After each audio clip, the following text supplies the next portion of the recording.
But it's very, very interesting. When you think about low training load, high volume of sprinting, right? You think that's the guy, football, wide receiver, kick returner, soccer striker, all the people that pull hamstrings, baseball outfielder, that's those guys. They're not doing a lot of running, but when they do it, it's fast. Those people get hurt. The people who don't get hurt are the people who tend to do more training and a moderate volume of sprinting. We talked about this in the staff meeting today. It makes a very, very good case for a moderate volume of sprinting on a year-round basis, which, as we said in the meeting, empirically, that's what we do. If you look at our sprint program, it is probably 9 to 12 sprints a week if you're in there 3 days a week.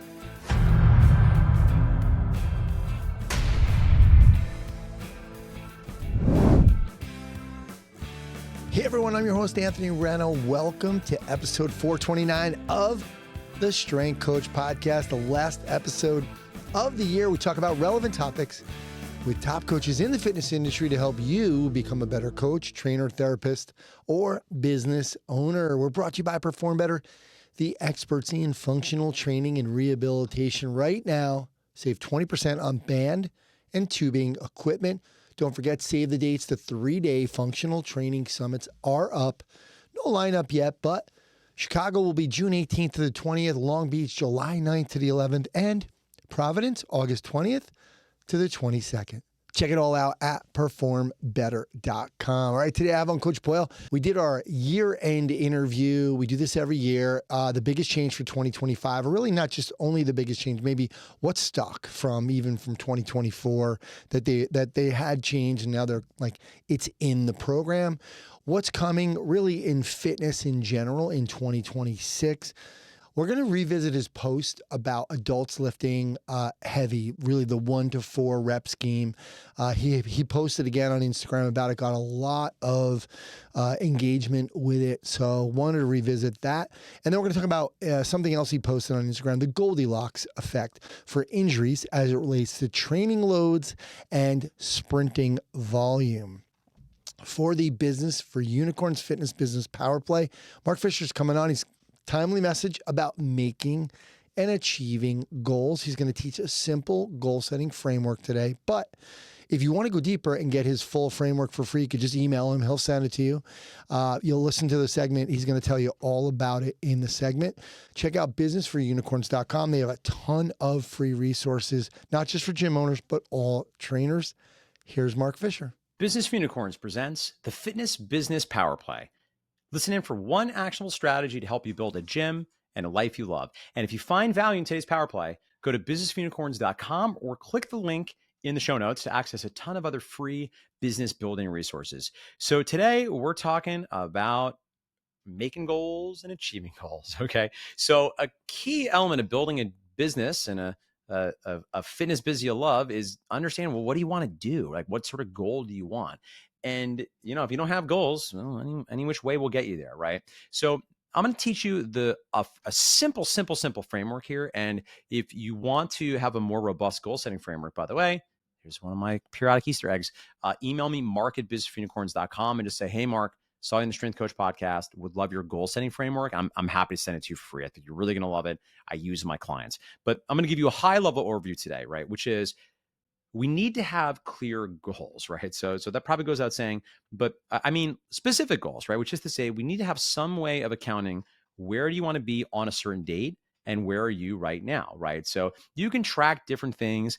An example of things I tend to track are, your income, your clients, and days off, right? Or you could, if you preferred, maybe do, you could do how many hours you're working per week on average. It's up to you, but I do think if the goal for most gym owners, and certainly what we get hired to do, is we want you to make more income for you and your family. We want to make a bigger impact and help more people, ideally your clients and your team. That's important. And then, of course, we want to have some measure of freedom. We want to balance all these things so we're taking care of everybody, so everybody's winning and everybody's better off, right? This is not about getting as much money from your clients and working as little as you can, nor is it about being a martyr, right? Nor is it about being like giving everything away to the extent where you can no longer pour because you have an empty cup and you're resentful of your business, right? We have to balance all of these. So you can pick other numbers, it's up to you, but you could do maybe revenue goals, whatever you want. But I think getting clear on where you are now and where you want to be in 2-3 years, you decide. I think that's a very key thing, because from there we start to ask, like, okay, given where I'm at and given where I want to go, what might I do? Right. And it sounds reductive, but the reality is, like, it is that simple. Then you make a plan, right? Because you start to understand, okay, what is the most impactful thing I can do to move me forward towards these goals? Usually it's going to be some kind of project. Oftentimes it's going to be the building out of some system. Sometimes it might be really improving a skill set. Maybe you're already doing a thing and it's just not going well. And that's where this gets a little bit hard. That's why having an outside coach can be very helpful, because sometimes when you're inside the system, it's not always clear, like, okay, is the issue that I'm trying to solve the wrong thing? Is the issue that I'm not building the right system? Is the issue it's the right thing in the right system? I'm just doing a bad job. I'm like executing it poorly. And unfortunately, that does happen. So again, it's hard to maybe analyze if it's the right plan, but at least if you have goals and a plan, that's putting you ahead, right? That's at least a first step. Then we need to track stuff. And that's why I think it's good to have quantifiable goals. I don't think they're all that matters. Again, I don't know. You're probably like me. I like having some numbers because they help me understand what winning looks like. But there are qualitative elements of being in service and impacting people's lives that don't map to numbers. And I think we never want to lose sight of it. I think it's very important. I think you can get tricked by numbers. It's called the tyranny of the quantifiable. One of my favorite nerdy books on that is a book called Seeing Like a State. Very fascinating book on this very topic. Having said that, numbers are clear. They do help us have some stuff. So when you have the goal and you know where you are, we can track stuff along the way, right? Now, you can also track behaviors, and that's also quite clever. So one of the things about our system with gym owners is a lot of the game is just holding people accountable and make sure they're moving forward. Now, some of you are like me. You're a cyborg. You don't need that, right? You need accountability to go to events because you given your druthers, you would just work all day, right? But some people, I realize this, you know what you should do, you know what you want to do, and you can't always get to do it. You might just need some support, some outside accountability, right? So we want to be tracking ideally both behaviors, maybe process behaviors where you're tracking, are you doing the thing? And maybe you're tracking the numbers, right? What are you doing? Sometimes called the leading indicators. It's going to create these outcomes. And you also want to track results, right? So again, if you have a couple clear numbers that you're moving towards, well, probably would be a good idea to track those numbers on a weekly, monthly, maybe even a daily basis, depending on what the number is, right?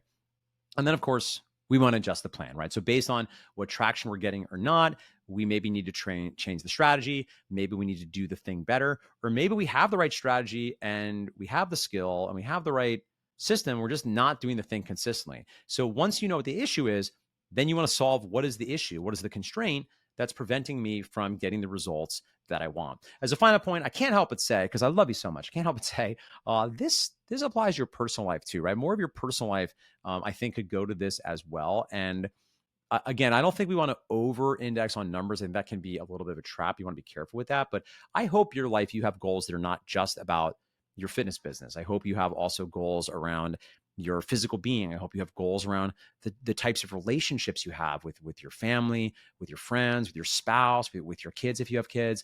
I hope you have goals around your health and your body. I think everything in life that you want to see improvement, you want to see progress on, if you're in the game of change, of evolution, of growth, all of these systems will benefit from having some sort of goals and creating some sort of systems. Now, you can't do everything all at once. You're going to have to prioritize. Not every season of life will allow you to focus on everything. You're going to focus and emphasize different things at different moments. But I think, as always, my wish for you is not to do any specific thing. I can't advise you. I don't have the context of your life. My wish for you is to get intentional and clear on what you care about and chart out a plan to be specific, to be intentional about building a fitness business and a life you love. So if you find this content valuable and you want more of the same, I mean, certainly you can email me, mark@businessforunicorns.com. I'll get you that goals framework and it'll be a real delight for me. Or if you want other free stuff, go to businessforunicorns.com. You can click the link in the show notes, or you can go to gymmarketingsecretsbook.com and get absolute free instant digital access to a super tiny, super short book I wrote. It's less than 30 minutes and it's everything you need to know to get more leads and more clients for your fitness business. All right, guys, now it's time for the strengthcoach.com and MBSC.TV Coach's Corner with Coach Boyle, strengthcoach.com. Articles, videos, and one of the longest running forums in strength and conditioning and fitness. You can try it out for 7 days for free. Go to strengthcoach.com to start your free trial. Also, MBSC.TV. You're a fly on the wall at MBSC, staff meetings, programs, seminars, and in-services from top coaches. You can try that out for free as well at mbsc.tv. Coach, how you doing? I'm doing good. How are you? All right, lots to talk about today. This is our, our end of the year. We usually do this every year, where we're kind of gonna go over the year, talk about the future, maybe a little bit of industry stuff, and then continue a couple of one conversation that we had last time. So, Coach, let's start off with the review stuff. And this doesn't have to be just from this year, but the biggest change from maybe 1 year ago when we sat here, things you might be doing differently, even things from the year before that maybe now you're like, they're sticking, and because you guys play around with so much stuff. What are some things maybe that this year that you've kind of changed or, you're moving into, for example? I think the biggest thing is that the resisted sprinting has stuck. The resisted sprinting is a keeper in terms of sled sprints, and I'm really trying to figure out a way to incorporate that. I don't think we can incorporate it into like our general athlete program because we just don't have the space to do it. But with our more advanced athletes, I'm trying to get everybody sled sprinting now because I just think it has too much value. What like can you explain exactly what does that mean? Like, are you doing like flies? Are you going slow? Are you going what's the So weight? basically, when we sled sprint, and this goes back, I don't know if I think we've talked about this on the A little podcast. bit with I'm not because it sure. was But it's Cam Jost. basically the idea. JB Marin has done a lot of research in this area, and what he basically said was that loading sprints to a 50% speed decrement was kind of the sweet spot. And if you remember, we talked about like it was kind of Cam Jost that really sort of turned me on to the idea. And basically, what Cam had said, and I love Cam because he's a practical guy, was that you want to be, if you're talking fly tens, you want to be under 2 seconds for your sled sprint. So that's kind of what we used as our guideline. And I've tinkered with that a little bit with the faster kids. Sometimes I'm like, we want to be under 1.9. So I kind of push them a little bit more. And then all we did was just start adding weight to the sled and seeing, okay, what happens when we add weight. And we had guys, I mean, we're not there yet this winter because we haven't had the time, but we had guys 2 summers ago that were doing sub 2 at 135 pounds, so 345-pound plates on the sled. So you're really starting to produce some horizontal force. And I think when you think about sprinting, um, that's a big factor. Mike, how far are the sprints? So we do the same fly tens, so we do everything exactly the same. That's the beauty of it, is that we stay right in the same format. Timers are in the same place. Everything. It's because us, like everything's about kind of production and Yeah. convenience. You can't do too much crazy stuff. And with the sleds, you've got a pretty long leader between the belt and the sled.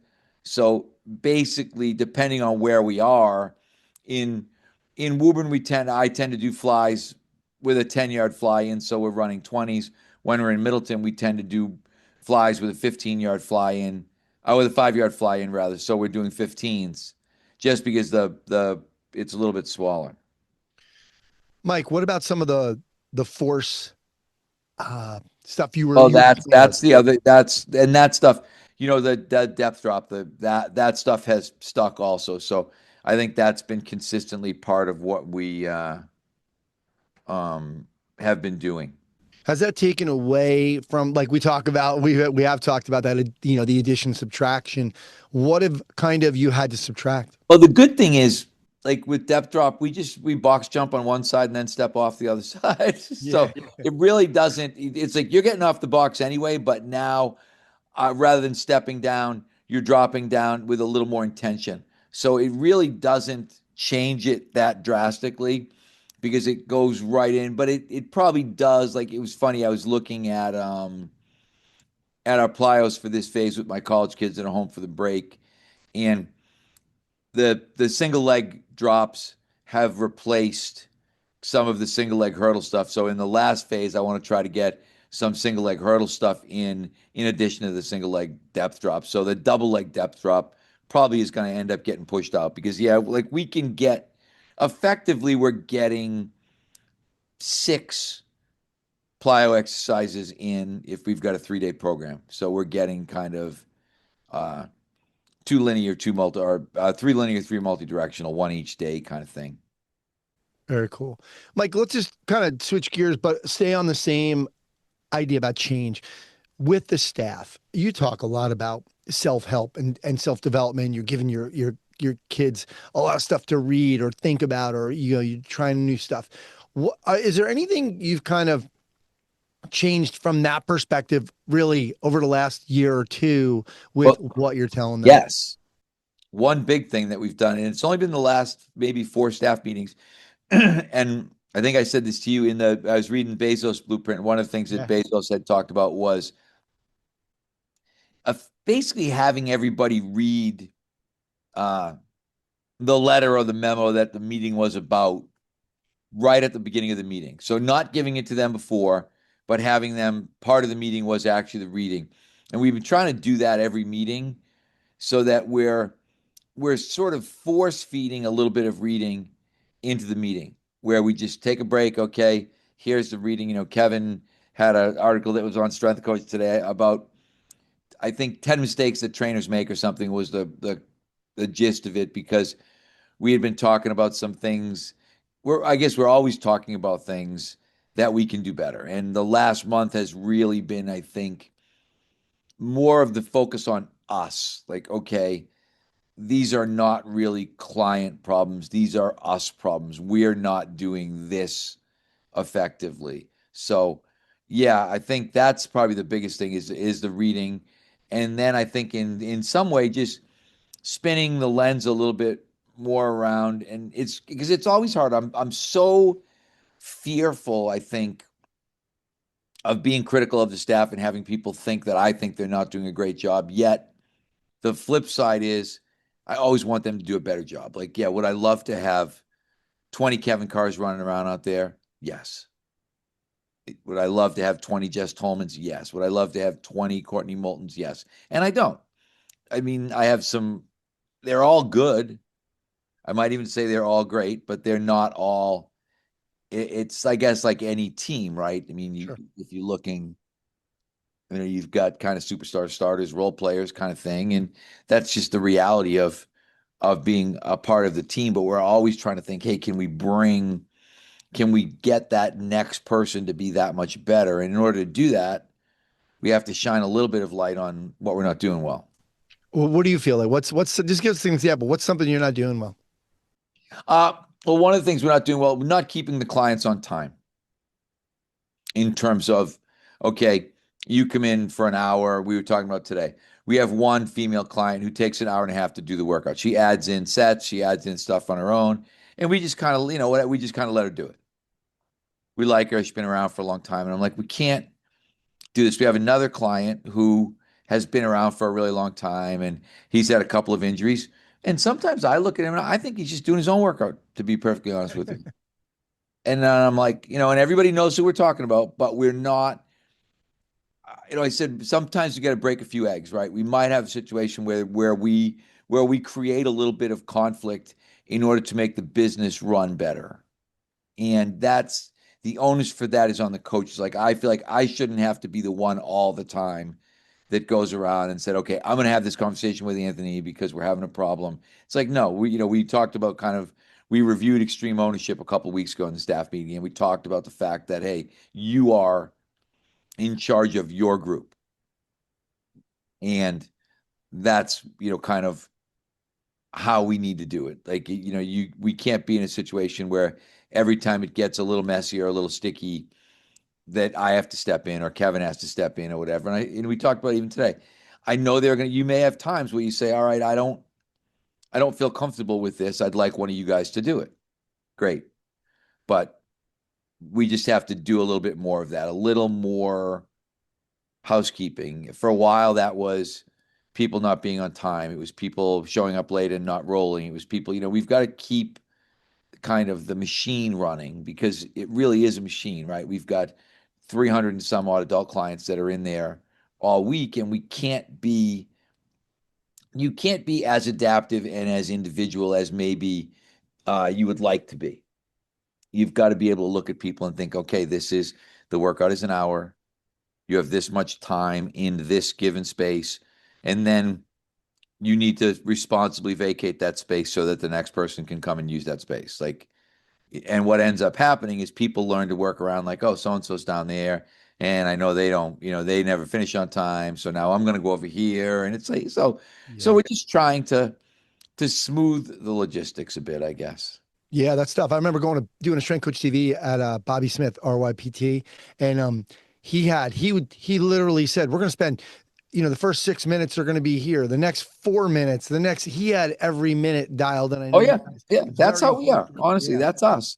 yeah, But what's happened is we've let some people, like, we just know that, oh well, Anthony likes to throw in an extra set of bench press, so he's going to be in that station a little bit longer. And it's kind of like, okay, we just can't, Anthony can't dictate the pace of the program. That's not how this place can work. Anthony's a client, by the way, right? Not a Yeah, coach. not saying you, but you know what I mean? Like, if just I know saying, you. I know you mean like yeah, you're. right, right. Yeah. But, just, yeah, we can't let that client who isn't maybe as compliant as we want them to be dictate how the business is run. Because I look at that and think, and that's where, like I said, you got to break a few eggs. You got to get some people maybe upset. But hey, if that's the level of service that you want, then that level of service is $100 an hour, and we can do that for you. And you'll have that station for as long as you want.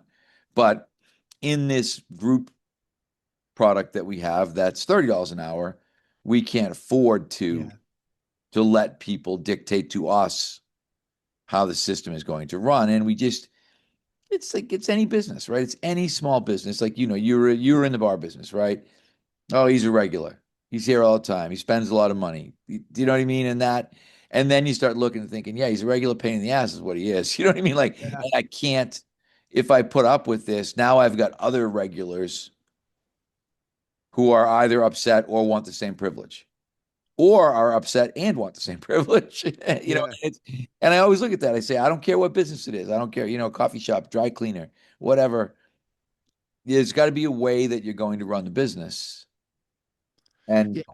and every now and then, right, Danny Meyer, salt, setting the table, salt shaker, every once in a while you got to think, okay, this guy's moving the salt shaker on us. We Well, got to tell him he can't do it anymore. that's your next article, by the way. I mean, we used to say that all the time 10 years ago, but sometimes you got to break a few eggs.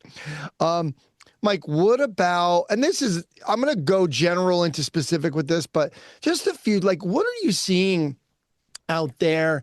Not for MBSC right now, but what are you seeing in big changes? What do you see coming? What do you feel like is happening? I'll go after you. What do you mean? Like, it's just in the business, Yeah. for example, I'll go first. I mean, I see people are really taking this stuff into their own hands. They have the ability to. For example, I get my blood work through Inside Tracker. Ali Gilbert talks about this whole, I forget the name of the company. They do the blood, and they get all this stuff, that they're working with doctors and trainers. People can get gut tests pretty quick now. So you don't have to go to your doctor. I think a lot of people are taking their health into their own hands. And a lot of that has to do with Huberman and Peter Attia, because they're looking at numbers and different markers that your doctor is not giving you and will not give you. I mean, he's like, you're not going to go to your doctor unless you say, look, I'm really tired, blah, blah, blah. He's going to check your testosterone, for example. He's not going to do it. It just doesn't happen. I mean, you have to ask for that stuff. You might have to pay more. But I think people are, we're moving into this idea where people are taking this stuff into their own hands, and they have the ability at a lower cost. Yeah. Like the getting the blood work from Inside Tracker is really not that expensive. I know there's a bunch of other companies out there, so that's where I see a lot of things happening. And I know. For example, again, go back to Ali Gilbert and them, like what they've been doing is working with all of the people that go to like her conference, are saying now you can partner with this company. Now you can get ahead of the game. You can get your clients to do this. You can say, hey, look, see, this is low, that's low. You need to do this, and that. And so it's actually another revenue stream. So I think that's a big part of what's coming in. And we had Mike Ranfone on here. Mike Ranfone has a doctor now that he partnered with, and so it's they're kind of in the same building, and this doctor, he left his practice to kind of or he left a big practice to come into Ram Phones and have a separate office, and now they are working together. I think that's part of the future of what's happening. That's kind of what I meant. Yeah, no, and I would agree. I think if we look at the whole longevity thing is happening in a really, really big way. I think more than at any time ever in my experience, there are way more educated consumers than there have ever been, Yeah. which is really, really good. I don't, I think I see almost zero downside to it, but you're getting a lot more people who are, and it's good for us because I think there are more people that are concerned with, hey, is this really the best way to do this? Is this safest way to do this? Is it the smartest way to do this? That's a really big positive kind of shift in the market for us. So I think that hurts. You're still going to have like High Rocks, right? High Rocks is the reverse. High Rocks is the low end of the spectrum, 20 to 30-year-old kids going out and shit kicking themselves, a CrossFit light, whatever you want to call it. That's there the other way. But I think I just saw something.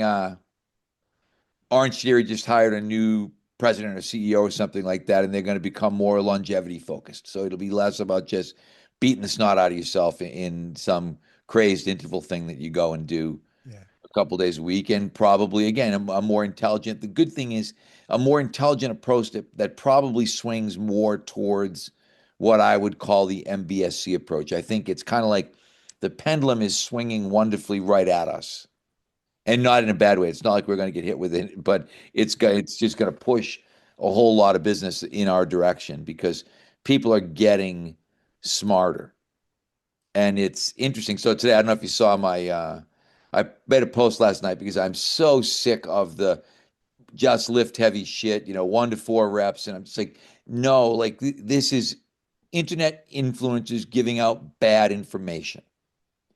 And the bad part about it, it's almost all geared at older females, and it's really well intentioned in terms of bone density and some of these things. And I'm trying to fight the fight with these people and explain, like, look at the math. The math tells you, 77%, right, is 10 reps. So it's almost 80% of your max if you do 10 reps. Like you could just say, hey, maybe nine's the magic number. But 9 to 5, really good. Nothing bad's going to happen. 1 to 4, not so good. There's a lot. You start looking at taking the average, and this is what I'm trying to talk about all the time, the average adult. Not, and people are like, well, I have clients. I'm like, I don't, I'm not interested in your exception. I'm just saying if you take the average adult, Yeah. they're not going to do well on a diet of 1 to 4 reps. And then people say, yeah, but if you just go 80% of their max, and I'm like, you don't know their max. Like, this is stupid. Like, you don't know their deadlift. You don't know their back squat. You maybe might know their bench press, maybe. But so much of it is people who really don't train people throwing around ideas and numbers and concepts that just aren't based in reality. They don't, I want to be like, who do you train? How many clients do you have that are not online clients? They don't count because you don't see those people. But if you were in the gym every day like us, and you can tell I get a little passionate about this, but if you're in the gym with 300 people a week, this would be so obvious to you. And that's why it's funny. I got over 100,000 views right now. It hasn't been 24 hours. It's almost only been about 16 hours. That never happens, particularly for a non-video post. This was like just written in notes on my phone, and blown up and take a picture. 2,800 likes, 184 comments. 2,800 likes. Yep. Yeah, I'm getting close to 200 comments, and I'm over 100,000 views of that.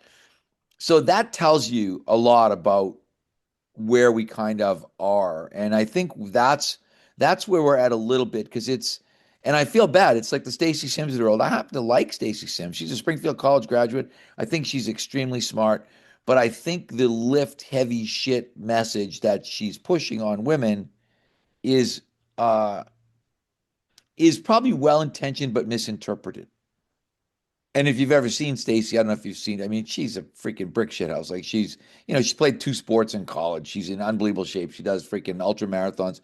And my thing with that is you have nothing in common with the real consumer. You have nothing in common with the perimenopausal mother of 4 who's trying to get 2 hours a week in and do some strength training. And if you really think that what's going to benefit that person is 1 to 4 reps, you aren't training enough people. Yeah. Mike, another thing is, I think what people have to understand too is when you're doing one-on-one, like somebody like me, I'm asking them, I'm talking to them, I'm looking at them, how they're feeling. So even the one group that I have that will go a little heavier and do that, I'm mixing it up. I'm like, nah, Steve, not today.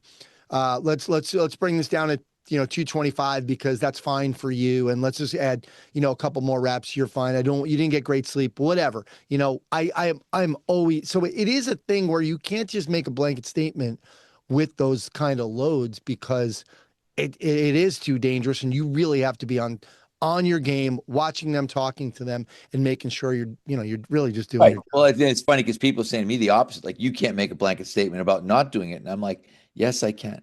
Because my blanket statement is made with the idea of it being safer. Their blanket statement is being made with the idea that I don't care. Because you really can't care. Like when you're saying that, again, my athletes, I have no problem. If someone said, hey, your athletes need to go heavier, I still don't love, like, I'd like to keep we did 4s in the deadlift the other day. It's probably as low as I'm going to go. And, and I was okay. Nobody got hurt. It wasn't like it was disastrous, but I don't see the need to go 3-2-1 on trap bar. Bench press, I have no problem. We'll do we'll go 3-2-1. Guys, again, if we're good about loads, no one gets hurt. Chin up, nobody gets hurt. But the multi-joint lower body stuff where your back, and I've talked about this forever, when your back is in the middle, which it literally is, like it can't not be in the middle, right? And the core is the core because it's in the middle. And then it's you just literally one false move, one misstep, one shift, and you get someone who's badly hurt. Not who's like, oh, my kids, my 20, 21-year-olds, sore back for a day, no big deal. 40-year-old mom, 40-year-old dad, that could be months and months. That could be lifetime. That could be, you know what I mean? It's like, and you look at that and think, you go back to all the risk reward, is the juice worth the squeeze, all the things that we say, and you just look and I just keep going back to why when we look at, we're talking about the difference at 10, 77%, 5, maybe 87%, right? It's 10% difference. Like it's not enough to worry about when you're really looking at the weights and really looking at the loads. And I look at people and think, I don't care.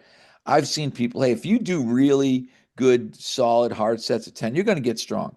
Maybe you're not going to be a great 1RM guy, like because you don't do a lot of 1RM stuff. There maybe is a little neural drive difference, whatever it is, not relevant in the real world. It's just not. It's like I'd rather see a guy. I'd rather see a guy who could do 225 for 10 on the bench than a guy doing 300 for 1. Yeah. Because I think a 225 for 10, I don't think anything bad is going to happen. I think when they try that 300 for 1, 10 things I can think of bad that might happen. Yeah. And I like this post by Mark Bell, actually, because I do this, but only because I was trying to be safe. He said, actually, the utility of doing 1 to 5 reps is pretty high. Low reps can be great, but I don't think they need to be maximal loads, but optimal loads. And I think that's exactly what you're talking about, optimal loads. So a 3x3 or 5 to 8 sets of 1 to 3 with 65 to 75%, so even lower than what you're talking about percentage-wise, done with specific speeds or intent is still fantastic. I don't completely understand, like what the complete benefits are. Like I said, I do that. I keep my people, if I'm only doing 3 reps, it's still something that's, they got a lot more in them. But What did you think about that statement? Because he hasn't responded after that. Yeah, I just don't like. I look at it. I don't see the point. Like, what's Too long. because Yeah. again, you really need to know. I just feel like I want to see, like, if I have somebody lifting, I want to look. If we're doing 10, I would like 9 and 10 to be difficult. I would like them to look like, okay, I strained on 10. I don't think you could do 11. You know, when people start talking about reps in reserve and auto regulatory, and I'm like, we're talking about adult fitness. We are not talking about competitive powerlifting. We're not talking about football strength and conditioning. And this is where I think these people get screwed up, is that they forget who the audience is. The audience is a person who's in a great case getting 3 hours a week of exercise in. And of that 3 hours, maybe 90 minutes of that is strength training.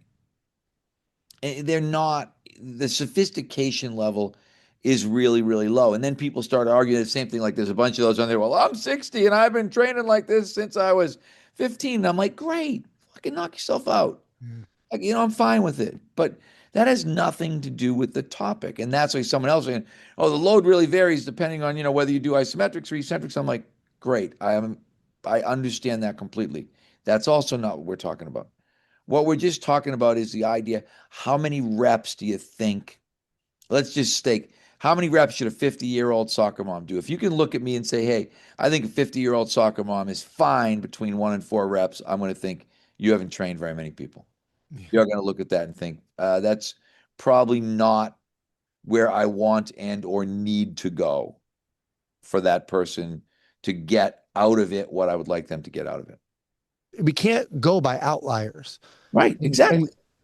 that's what makes, your, you do your job. You have to be a trainer. You have to be paying attention and stuff. So yeah, you might get a few people that it's okay with. Absolutely. And those people are out there, and I know they're out there. The problem is they are not the market.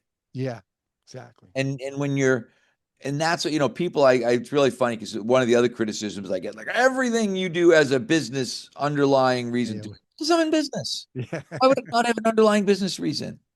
Right? What Yeah. is my business? My business is helping people feel better while they stay healthy. That is my business. It's really not, I'm not trying to develop the strongest 50-year-old soccer mom in the world. That's not Yeah. what somebody tasked me with, right?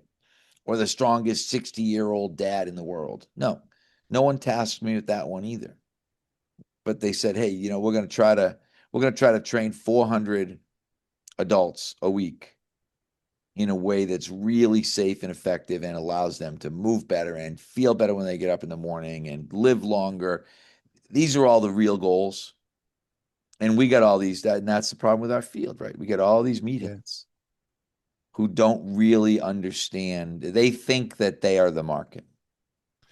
Yeah. I think they're also looking at the trees, right? Like, again, that's singling out the outliers. You're looking at the trees, you're not looking at the forest. Right. So, um, Mike, you posted you talked about the Goldilocks effect and I think this is a really important discussion too, because a lot of people, we talk about overdoing something or the pendulum, and it said the Goldilocks effect for sprinting injuries. You posted a graphic that said the highest risk of injury is for athletes with low training loads and high volume of sprinting. The lowest risk of injury is for athletes with high training loads and moderate volume of sprinting.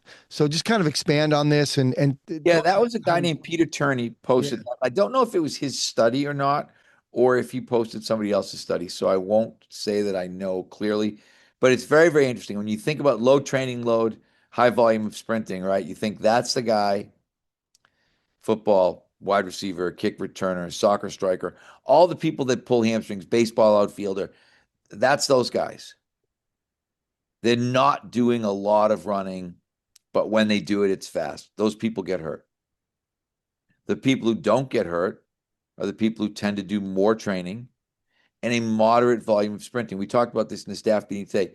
It makes a very, very good case for a moderate volume of sprinting on a year-round basis, which, as we said in the meeting, empirically, that's what we do. If you look at our sprint program, it is probably 9 to 12 sprints a week if you're in there 3 days a week.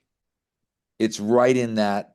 My college group is right in that 10 to 15 range every week that we do it. And I would say they're in that high load characteristic. They're kids that are playing lacrosse generally during the year. You know, they have fall ball, they have spring season. They're doing a lot of activity. If we think of our high school kids, sometimes our high school multi-sport kid or whatever it is, or our kid that's playing club and then playing for his high school team, high load. You got to keep those people sprinting, and you've got to keep that amount of sprinting right in that little sweet spot. And what Tanny was saying is that there is a sweet spot there, that, as I referred to it, that Goldilocks. I love the Goldilocks idea. I use the Goldilocks analogy all the time in terms of it's so many things that we're talking about. Right? It's the reps, Goldilocks, right? The reps, right? Not too many, not too few, just the right amount. I think the Goldilocks rep amount is between 5 and 10. I think between 1 and 4 is too much. And I think between 10 and 20 is too many. And I think in everything that you're doing from a training perspective, you're probably looking at that Goldilocks idea. And it could be running, right? Okay. You know, if someone said to me, I run 5 miles a week, I'd be like, great. You're probably never going to hurt yourself. You're fine. If someone said to me, oh, all I do is, I do 20 sprints a week, I'd be like, oh, you're probably going to pull a hamstring. Someone said to me, I run 20 miles a week. I said, you're probably going to develop an overuse injury, right? Everything is going to fall into this Goldilocks idea. And I can't even remember because I used it in a presentation. I think I might even have used it in an article, but I don't even remember what I was referring to when I did it. I just remember. I forget now too. Yeah, I have the picture because I have this whole, one file is miscellaneous pictures, another one is funny stuff, and I think Goldilocks is saved in funny stuff, and it's Goldilocks tasting the porridge in the picture, and that's just such a, I always say, right? You've heard me. I don't know how many years we've been doing this, but I 18. you say the same things. I say cliches are cliches because they're true. The reason we say certain things over and over again is because they're true. And so they keep getting said over and over again.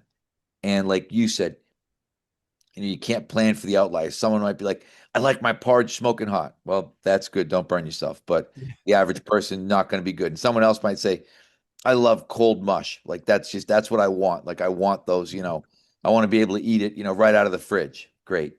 Most people probably aren't going to be there either. Most people are going to be like, I want it to be warm so that it tastes good. Not so hot that it burns me. Not so cold that it tastes, that it's yuck, right? I mean, and it applies to everything that you're doing. Absolutely. Good thing to leave off. We have we're not going to do this. We're going to wait till next year. About somebody wrote in about the language of the jump. So I want to save that for next time. But Coach, thanks for doing this. Great stuff. Happy New Year. And we'll talk to you next time. Happy New Year, Ant. I appreciate everything you do for me every year, as this year is just another one of those years.